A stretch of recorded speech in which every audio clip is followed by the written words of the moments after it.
Livro de Crônicas, 26, versículo 17 e versículo 18. Vamos lá? O sumo sacerdote Azarias e outros 80 sacerdotes do Senhor, todos homens de grande valor, foram atrás dele. Eles o enfrentaram dizendo: não cabe a você, Uzias, queimar incenso ao Senhor. Isso é trabalho dos sacerdotes, dos descendentes de Arão, que são consagrados para esse fim. Saia do santuário, pois você transgrediu e foi infiel, e o Senhor Deus não o honrará. Amém?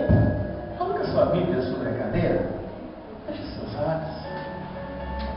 Deixa-me fazer uma pergunta para você que está em casa, para você que está aqui na igreja. A sua família é importante para você? Amém. É mesmo? Amém. Então ajoelha. Vamos orar de joelho. É só 30 segundinhos. A sua família é importante para você? Ajoelha. Fala comigo. Você que pode, é claro. Se você não pode, fique em pé, não tem problema.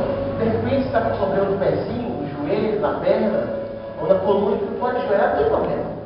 Mas você que pode. Fala comigo nessa noite. Senhor Deus, eterno Pai, a família é a primeira instituição criada pelo Senhor. Nós sabemos, Pai amado, o valor que Tu dás para nossas famílias.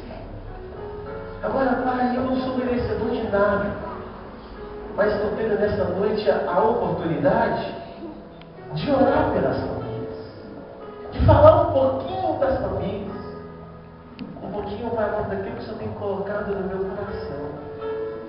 Não deixe, Papai, que eu fale de mim mesmo, mas que eu possa nessa noite, Pai, ser instrumento de bênção, não só para a minha família, não só para as famílias que estão aqui na igreja, mas para aquelas pessoas que estão também lá, Pai, do outro lado do rádio, na internet, nos escutando nesta noite.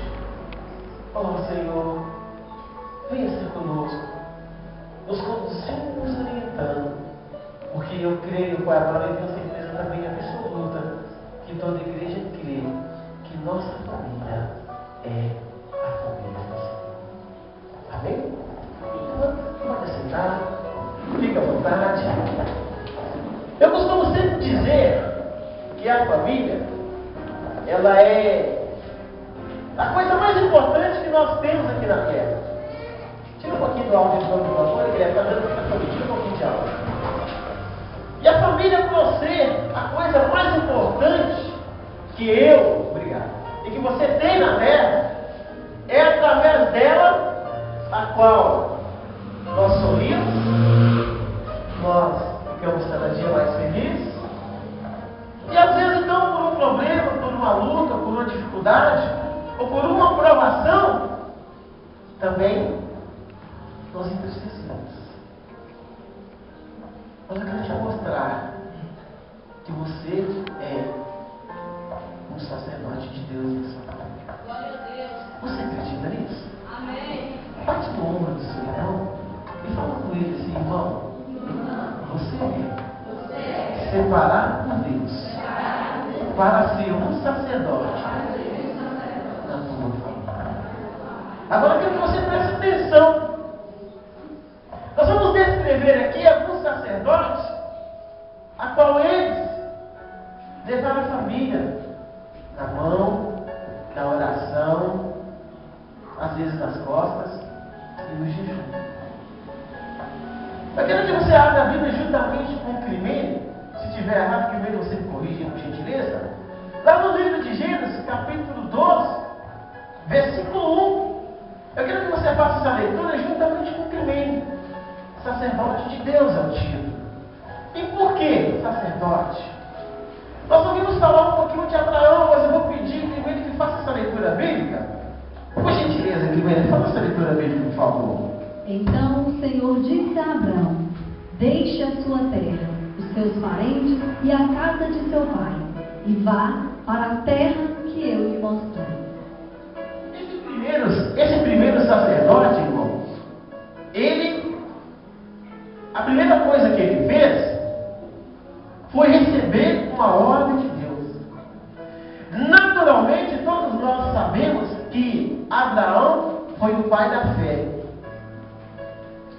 Naturalmente, todos nós sabemos que Abraão casou com Sarai, que depois se tornou Sara. E o Abraão, para servir a Deus, deixou o seu pai com 70 anos, deixou os seus irmãos, e ele foi servir a Deus.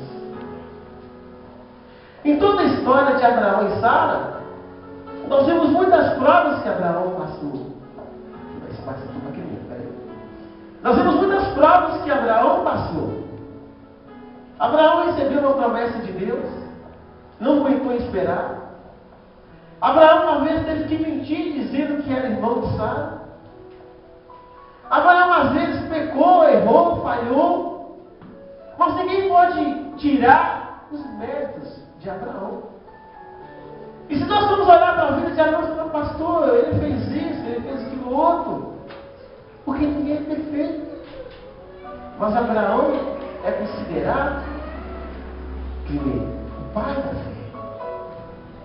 E ali nós vemos um homem que foi, não segundo a Bíblia, mas primeiro a Bíblia diz que ele é um grande sacerdote de Deus.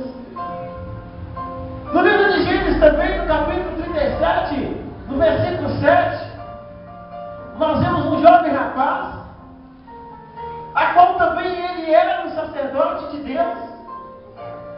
Aquele rapaz passou por provas, passou por dificuldades, foi traído, foi preso, foi tentado. Mas a Bíblia diz bem claro que aquele sonhador foi também um sacerdote de Deus. Vamos à leitura bíblica aqui com a gente mesmo. Em Gênesis capítulo 37, versículo 7. Vejam só, sonhei que estávamos amarrando os feixes de trigo no campo, quando meu feixe se levantou e ficou em pé, e os seus feixes o rodearam e se inclinaram diante dele. Esse sonho que José teve na sua adolescência, na sua juventude, quando era novo ainda, era um sonho de Deus para a vida de José. Você também tem sonhos. E eu quero dizer para você que tem sonhos. Se Deus te levantou como sacerdote da sua família, Deus vai realizar os teus sonhos. Olha para você ver, José foi traído, foi vendido, foi tentado, foi preso. Mas em meio a tantas provações que José teve, Deus amou. E Deus também quer amar você nessa noite.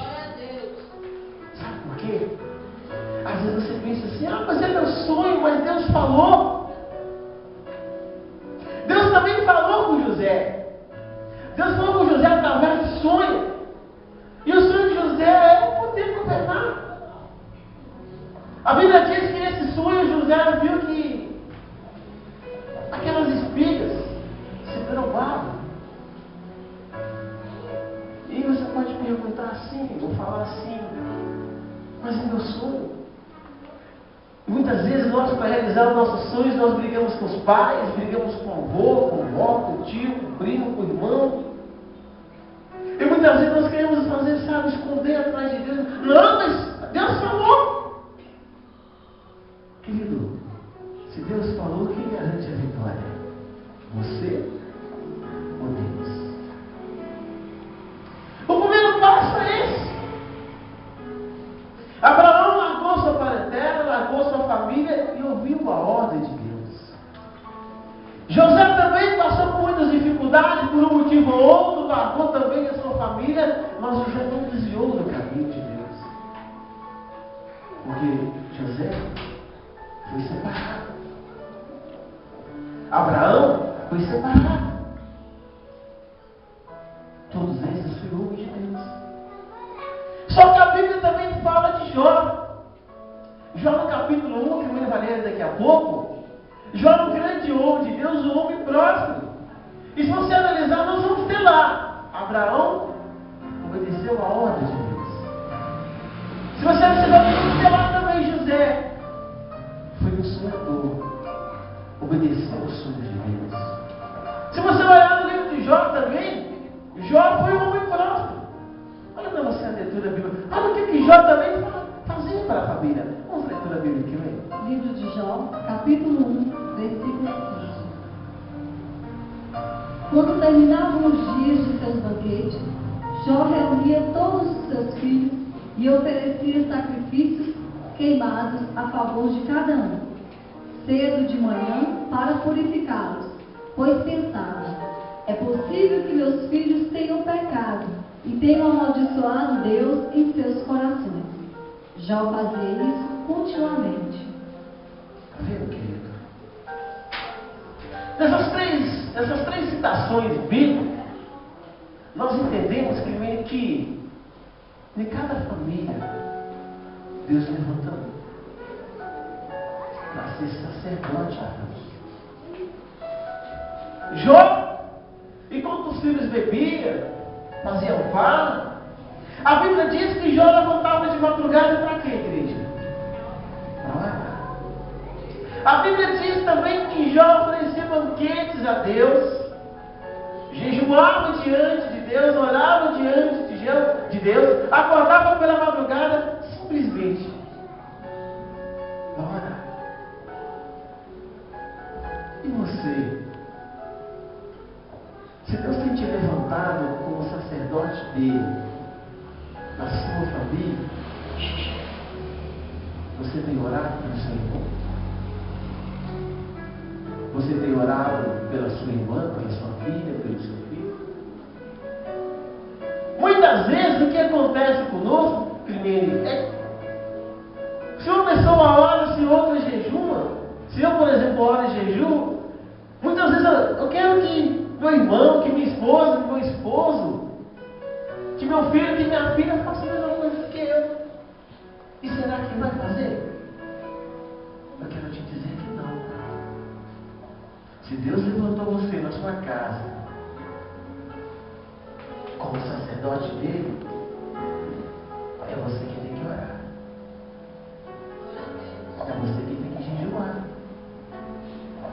É você que tem que ser a pessoa mais frequente à casa do Senhor. Só que muitas vezes é assim, Thaís. Nós queremos tanto que um sonho nosso seja realizado. Nós queremos tanto que as pessoas da nossa casa frequentem a igreja, batismo, sirva a Deus que nem nós, que às vezes atrapalhamos a arte de Deus. Eu lembro de uma história que uma irmã tinha orado 18 anos com o marido dela converter. O marido dela vinha da igreja, depois faltavam 2 meses, 3 meses, ele inventava uma desculpa, depois ficava com raiva do pastor, ficava com raiva do irmão, da irmã, do levita, e sempre ele inventava uma desculpa para ir na igreja. Um dia essa irmã chegou diante de mim e falou assim: pastor, já tem 18 anos que eu luto com meu marido para ele ir para a igreja. Ele vai lá de vez em quando, mas nunca ficou comigo. O que eu faço? Eu falei: irmão, você luta com o seu marido? Luto. Eu saio até com raiva de casa. Eu saio chateada de casa. Eu saio irada de casa, pastor, porque eu quero que ele venha para a casa do Senhor e ele não vai. Eu falei: irmã, o ídolo está aí.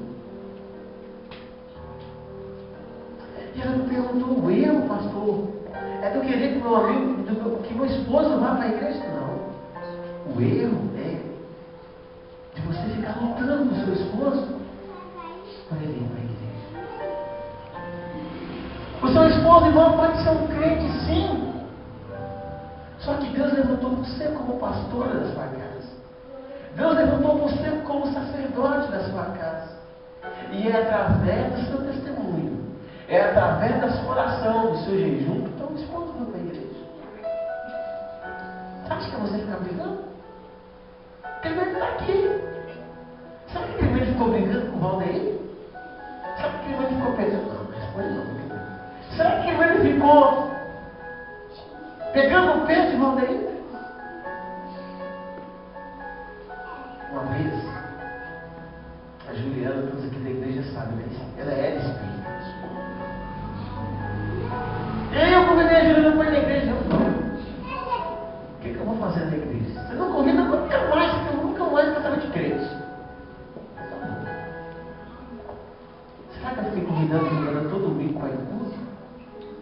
mais parecido comigo.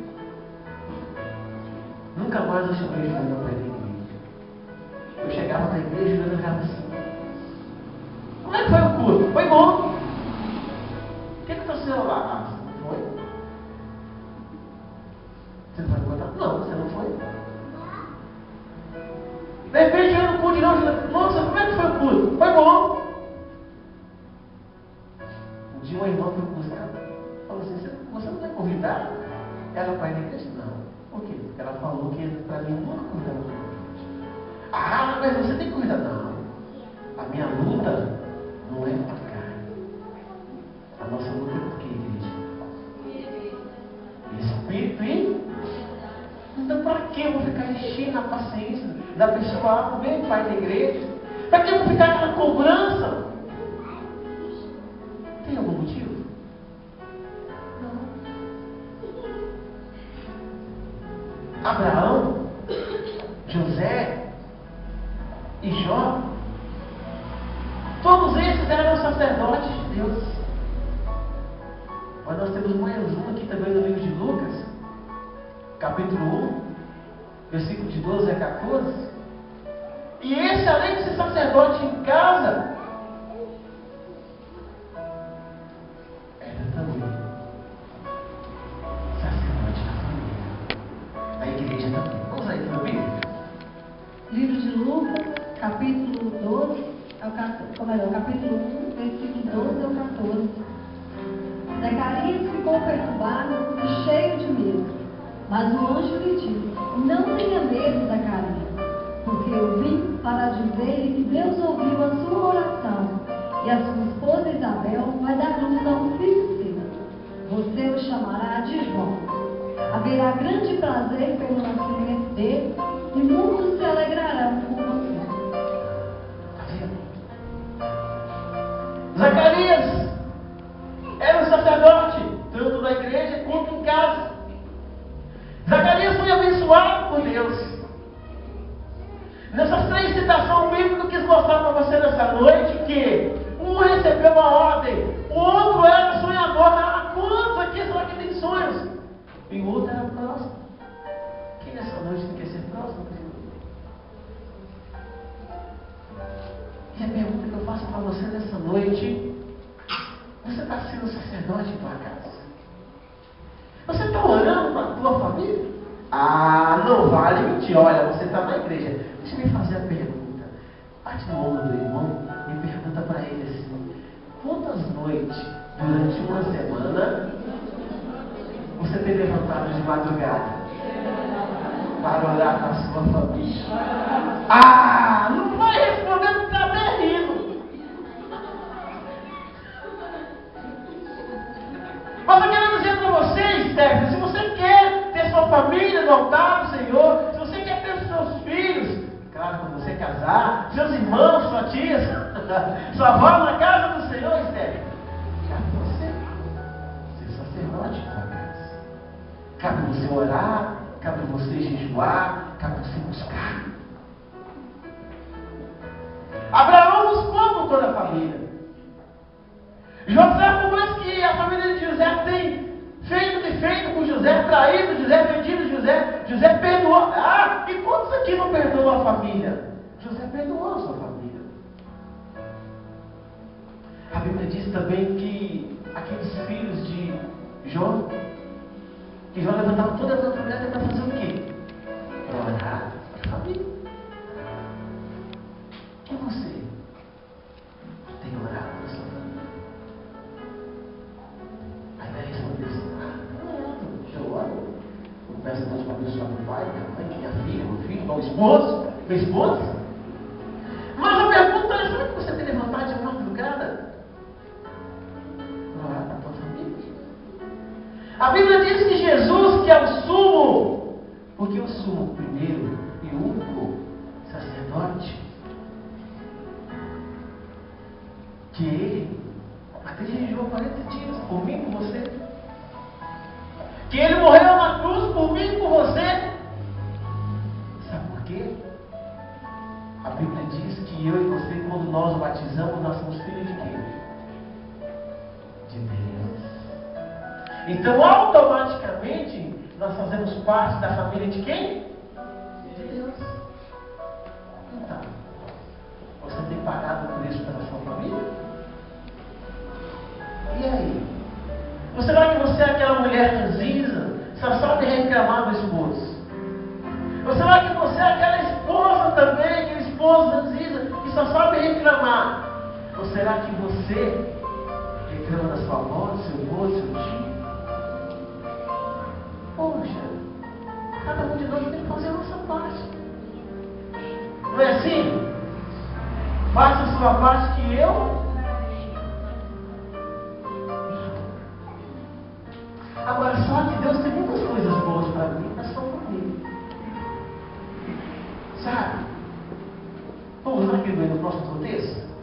Olha o que Deus diz para nós. A santidade é pessoal. No livro de Êxodo, capítulo 3, versículo 5.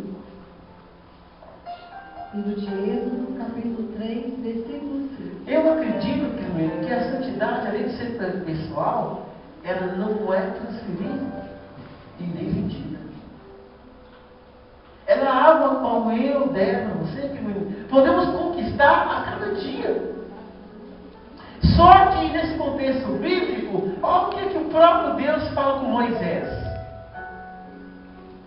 Vamos à leitura bíblica, primeiro. Não se aproxime, continuou Deus. Tire as sandálias, pois você está pisando em terra santa. Não se aproxime. O altar, aonde você quer colocar sua família, aonde eu quero colocar também a minha família todos os dias, é um lugar santo. Só que essa santidade que é minha, é sua.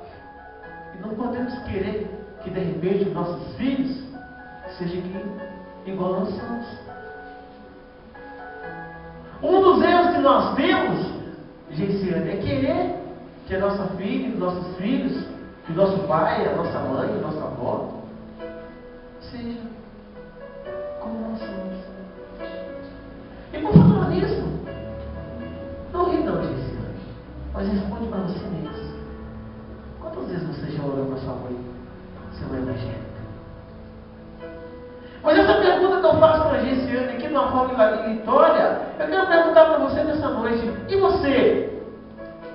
Um diálogo com o irmão, ele falou assim, que a irmã fulano tal mudou de igreja para a igreja tal, e ela, mas eu sou santo, mas eu sou isso, eu cresci no evangelho, eu não posso mudar, eu tenho que ser assim, eu tenho que vestir a roupa assim, o meu cabelo tem que ser assim, eu não posso depilar nem as axilas. Pô! Que santidade tremenda é essa? Mas deixa eu fazer uma pergunta. É a santidade que te leva para o céu ou Jesus Cristo? É claro que Jesus Cristo diz assim, sede santo, porque ali é verdade. Mas isso depende de cada um de nós. Mas eu quero que nessa noite você se entenda que você é um sacerdote da sua família. E sabe o que Deus tem, Thaís, para mim e para você? Para nós que somos sacerdotes da nossa família? Sabe as vitórias, os milagres que Deus tem para nós? São grandes. Vamos à leitura bíblica. O primeiro aqui, vamos lá primeiro. Sacerdote imprudente perde a família. 1 Samuel, capítulo 4, versículos 17 e 18. O mensageiro respondeu: Israel foi derrotado diante dos filisteus, e milhares de soldados israelitas foram mortos no campo de batalha. Os seus 2 filhos, Ofni e Finéias, também morreram, e a arca de Deus foi tomada.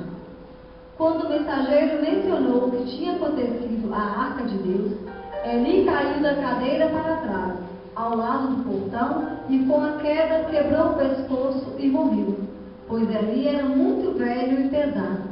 Durante 40 anos, ele havia sido juiz em Israel. Eu quero dizer para você a seguinte coisa. Eli era um sacerdote de Deus. A Bíblia diz que ele reinou 40 anos. Só que ele morreu e perdeu toda a sua família. Sabe por que Eli morreu primeiro e perdeu toda a família? Porque Eli fazia assim a cabeça do seu filho. Passava. Não estou dizendo para você sair crescendo com o teu filho. Mas Eli era um grande homem de Deus. E ele poderia, com certeza, ter um outro rumo, uma outra história para a família. Só que ele fechava os olhos pelos erros dos próprios filhos. Acabou morrendo os 2 filhos dele, que roubavam, que prostituíam e que faziam muitas coisas erradas.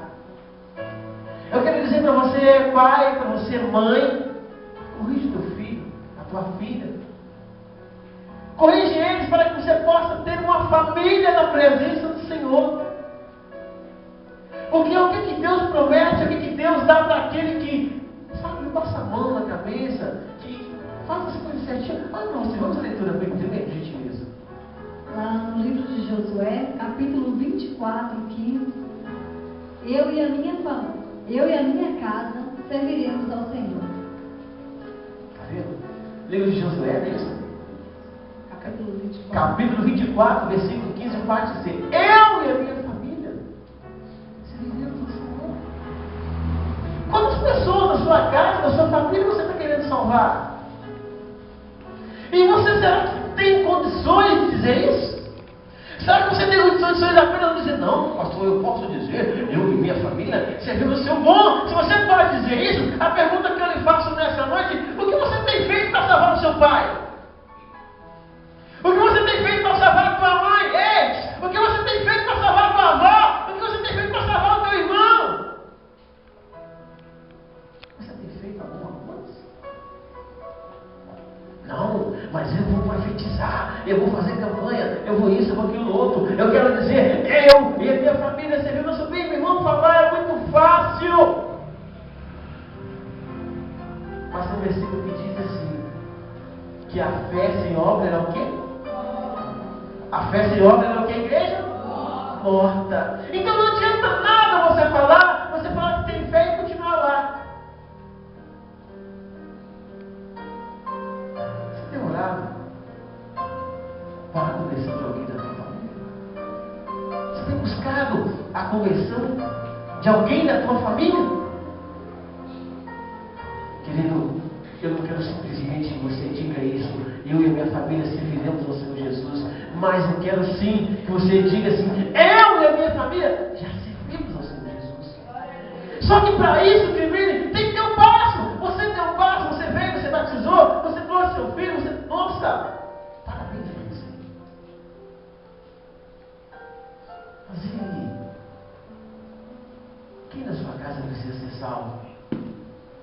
Será que você vira para o pastor, para o obreiro, para o diácono, para o presbítero e fala assim: fulano, fala para o meu filho. Fulano, fala para o meu esposo. Fulano, fala para minha filha, ora para o meu pai. Será que você tem feito somente isso? Querido,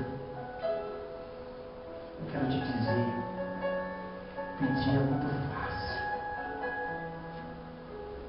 Só que a sua fé também tem que ter obra. E essa obra não pode deixar para amanhã. Não. Essa obra tem que ser de hoje, tem que ser de agora. Já pensou bem se Jesus ele tira uma semana, 2 semanas? Você vai e seu pai. A Bíblia diz, declara assim: todo aquele que crer e for batizado será o quê? Salvo. Já pensou nisso? Será que você quer seu pai, sua mãe, sua tia, sua avó, seu avô, seu irmão, sua avó? E depois? O que você tem feito para ele? Sabe, gente, muitas vezes nós somos assim, individualistas. Nós buscamos a Deus, nós vamos na casa do Senhor e esquecemos de levantar pela madrugada e orar por aquele irmão que não é, por aquela irmã que não é. Mas só que a Bíblia diz mais coisas. Vamos lá, que a Bíblia diz mais. Ela diz que tem promessas de Deus para toda a família. Viram? Promessas de Deus para toda a família. Você acredita? Bate o ombro do irmão que está do seu lado aí. Ei, irmão, você acredita que existe promessa de Deus para toda a sua família? Só que agora aquele meio vai ler para você isso e vai te provar que sim. Livro de Gênesis, é isso que vai ser? Gênesis, capítulo 12, versículo 3. Olha para você ver. Abençoarei aqueles que abençoarem você. Amaldiçoarei aqueles que amaldiçoarem você. E por seu intermédio serão abençoados todos os povos da terra. Nossa! Em outras versões fala assim: por seu intermédio serão abençoados todas as famílias. Olha, é através de você. Presta atenção, Thaís, é através de você, Thaís. Presta atenção, pastor Macron, é através de você. Será abençoada todas as famílias. É através de você. É o seu intermédio. É a sua ação. Não é apenas a sua fé. É a sua obra. É o seu gesto. É a sua coragem. É a sua atitude de falar: não, eu vou salvar a minha irmã. Não, eu vou salvar o meu pai. Não, eu vou salvar a minha avó. Como? Eu vou levantar de madrugada e vou fazer que nem Jó fez. Vou dar banquete para Deus. Eu vou fazer que nem Abraão. Eu vou seguir a ordem de Deus. Eu vou fazer que nem José. Eu vou deixar que os meus sonhos sejam sonhos de Deus. Não, eu vou fazer que nem Zacarias que é sacerdote de Deus. Não, eu vou estar todos os dias na casa do Senhor. Meu irmão, eu não sei como você vai fazer, mas eu quero te dizer nessa noite: se tu crês, se tu acreditar, e se você sair do seu lugar, cruzar os teus braços, você vai poder dizer assim: que eu e a minha família servimos ao Senhor Jesus. Você vai poder dizer assim: bom, pastor, eu e minha família não vamos servir ao Senhor. Eu e minha família já servimos ao Senhor Jesus, porque eu creio, eu acreditei, eu tive fé, eu usei, eu fiz obra, eu tomei atitude. Querido, muitas vezes nós falamos assim: depende de Deus. Muitas vezes nós falamos assim: quando Deus quiser. Não, Deus quer é agora. Deus quer salvar almas é agora. Deus quer almas, Deus quer vidas é agora. Agora, para você salvar, para você salvar a tua esposa, querido, depende muito de você. Pastor, mas existe um livre arbítrio. Existe, pastor, a livre escolha. Mas a Bíblia diz assim: se tivermos fé, faremos para aquele monte, para ele ir para o outro lado, e ele vai acontecer o que com ele? Ele vai. Será que você tem fé suficiente para salvar ele, seu pai? Será que você tem fé suficiente para salvar a sua mãe? Melhor dizendo, você mulher, você homem, que vem na igreja todo dia, será que você tem fé suficiente para salvar o teu cônjuge, a tua cônjuge? Será que você tem fé para isso? Não podemos esquecer nunca de uma coisa: Deus te levantou como sacerdote, e cabe a você orar por toda a sua família. Não é assim o pastor tem que orar por toda a igreja? E você, como sacerdote, como pastor na sua casa, levantado por Deus: ei, por que você não ora também da tua família? Por que antes? Espera lá, para você eu estou falando, isso é para você. Por que você não levanta de madrugada e ora para sua mãe? Por que você não levanta de madrugada e ora para o seu pai? É melhor você ficar lá roncando? Querido, eu quero dizer para você que eu aprendi muito com essa mensagem. Eu falei hoje com a minha esposa assim: Juliana, eu aprendi através dessa mensagem que eu tenho que ficar cobrando você para acordar de madrugada. Eu aprendi através dessa mensagem que eu teria que acordar, eu tenho que acordar. Então, claro que é bom que a Juliana acorda e sim, ela acorda. Mas a responsabilidade não é dela. A responsabilidade é minha. E você? Assuma a responsabilidade. Assume a sua responsabilidade. Bate no peito e fala: não, eu vou salvar a minha família. Bom, a não ser que a sua família não vale nada para você, tudo bem. A não ser que você vai egoísta, bom, tudo bem. Mas, se você quiser dizer: eu e minha família servimos ao Senhor, é necessário que você tome atitude, e que essa atitude não seja amanhã. Que essa atitude seja hoje. Faça descer também. No livro de Jeremias, capítulo 33, versículo 6. Mas virá um dia em que vou reparar os danos causados a Jerusalém e curar as feridas dos seus moradores. Eles viverão em paz e em segurança. Está vendo? Deus quer reparar todo o dano da sua família. E retirar de vocês todas as enfermidades. E Ele promete que Ele diz de paz e de segurança. Eu quero nessa noite que você venha declarar para Deus que a sua família é a família do Senhor.